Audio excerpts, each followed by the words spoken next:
הממשלה תשמע בישיבתה היום סקירה בעניין יישום הרפורמה באכיפת דיני התכנון והבנייה, ובין היתר תדון ביישום המלצות ה-OECD בנושא רגולציה חכמה. במסגרת אירועי ה-70 להקמת מדינת ישראל וביוזמת המועצה הציבורית להנצחת זכרם ופועלם של נשיאי ישראל וראשי ממשלותיה, מוצגת היום תערוכת צילומים נודדת המספרת את סיפור תקומת המדינה בראי 16 הנשיאים וראשי ממשלת ישראל שהלכו לעולמם. חברי הממשלה יצפו בתחילת הישיבה בסרטון המלווה את התערוכה. אני מתכבד להעביר את רשות הדיבור לראש הממשלה. אדוני, בבקשה. בוקר טוב. ההחלטה להוציא את 2,000 חיילי ארצות הברית מסוריה לא תשנה את המדיניות העקבית שלנו. אנחנו נמשיך לפעול נגד הניסיון של איראן להתבסס צבאית בסוריה, ובמידת הצורך אף נרחיב את פעולתנו שם.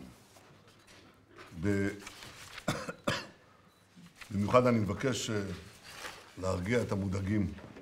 שיתוף הפעולה שלנו עם ארצות הברית נמשך במלוא עוזו ומתבצע בתחומים רבים, בתחום המבצעי, בתחום המודיעיני ובתחומים ביטחוניים רבים נוספים.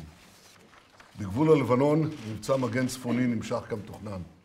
ביום חמישי פוצצנו מנהרת טרור נוספת וגם הזרמנו בטון ואטמנו מנהרת טרור אחרת. המבצע הזה יימשך בשבועות הקרובים עד השלמתו כדי לשלול מחיזבאללה את נשק המנהרות. הוא עומד בלוח הזמנים והוא גם עומד ביעדיו. לפני 3 שנים החלטנו בממשלה שנדרש שינוי יסודי באופן האכיפה של חוקי התכנון והבנייה. ולראשונה מאז שנות ה-60 הנהגנו רפורמה ששינתה מהיסוד את האכיפה בחוקי התכנון והבנייה. ומאז כניסת החוק לתוקף אנחנו הגדלנו במאות אחוזים את האכיפה נגד בנייה בלתי חוקית, ואנחנו כבר רואים ירידה של עשרות אחוזים בעבירות בנייה חדשות.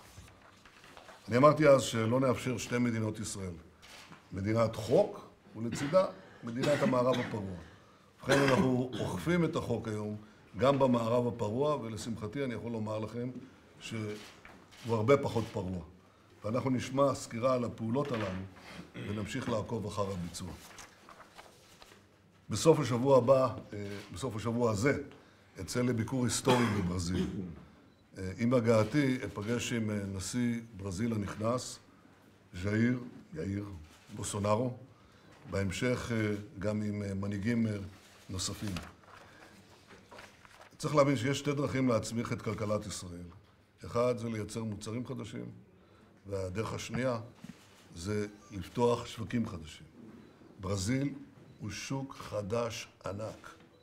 זה 250 מיליון בני אדם, כמעט 250 מיליון בני אדם. ופתיחת השוק העצום הזה תייצר מקומות עבודה חדשים בישראל ותעזור מאוד לכלכלת ישראל. והביקור הזה יביא איתו גם בשורה מדינית חשובה. בעצם זה מהפך ביחסים של ישראל עם המדינה הגדולה ביותר באמריקה הלטינית. צעד אחר צעד, בעקביות, בשיטתיות, אנחנו הופכים את ישראל לכוח עולמי עולה. תודה רבה.